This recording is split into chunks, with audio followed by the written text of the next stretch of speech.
Hello guys, सन्जयको नयाँ भिडियोमा तपाईँहरूलाई स्वागत छ। आज फेरि नयाँ भिडियो लिएर आएको छु। तपाईँहरूले यो भिडियोमा के कस्तो लाग्छ आफ्नो प्रतिक्रिया दिनु। तो चलिए शुरू करते हैं। एउटा मान्छे चाहिँ जङ्गलमा आएको हुन्छ, त्यसले चाहिँ पिपलको बुट पाएर मस्त त्यसलाई काटिराख होइन, गर्न चाहिँ के खोजेर चाहिँ मलाई थाहा छैन होइन। हेर्न सक्नुहुन्छ, पुरै भिडियो हेर्नुहोस्। यसले चाहिँ पिपलको रुख मस्त काटेछ, त्यसको पुरै फोहोरहरू बाहिर फाल्यो, खनिरहेछ।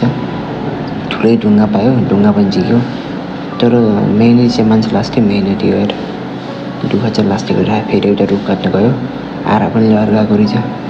मेहनती चाहिँ यत्तिकै मेहनती भयो त बोकेर गयो त्यसले कहाँ पुग्ने चाहिँ रुख काट्ने ठाउँमै पुग्यो, भित्र हाल्यो।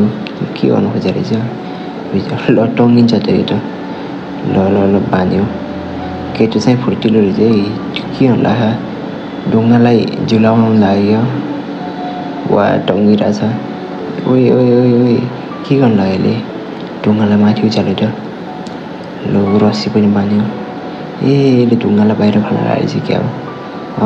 एक्ज्याक्टली त्यही हो, ढुङ्गा बाहिर फाल्ने एक्लैले हुँदैन त, त्यही भएर त्यस्तो आइडिया लगाएर फाल्यो केटाले, फाल्यो।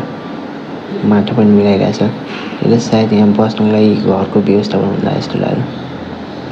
काठ काटिरहेछ, काठ पनि कच्चाले काटिसक्यो। त्यति सानो आराले त्यति चाँडै बहुत छिटो हेर काम गरेको। तर अहिले के बनाउनु लाग्यो, फेरि छिनु पनि डर गरेछ क्या हो। मिस्त्री सिस्त्री सबै रहेछ कि, कामदार मिस्त्री एकदमै फास्ट काम गर्ने। ढुङ्गा हाल्यो केटाले, सब भित्र बोकेर गयो। भित्र चाहिँ अहिले बबाल भइसक्यो होला। त्यसको माथि राख्यो, माटो राखेर मस्त थिच्यो। वा गेटको लागि पनि बनाए, चुलो रहेछ। कहाँ गेट हुनु, चुलो रहेछ। चुलो पनि बनाइसक्यो है केटाले। बवाल फास्ट काम चाहिँ यस्तो फास्ट गरिरह होइन। एउटा चुलो पनि बनाइदियो फाइनली। फेरि जङ्गल गयो है, जङ्गल गएर के काट्न लाग्यो। एउटाले पाइप बनायो, जङ्गल गएर फेरि पाइप बोकेर हिँड्यो केटा। फेरि त्यो चुलोको लागि होला पाइप, फेरि धुवा पास गर्नलाई पाइप पनि बनायो फाइनली। पाइप लगाएर के कस्तो लाग्छ तपाईँलाई यो भिडियोमा कमेन्ट गर्नु। Next part 2।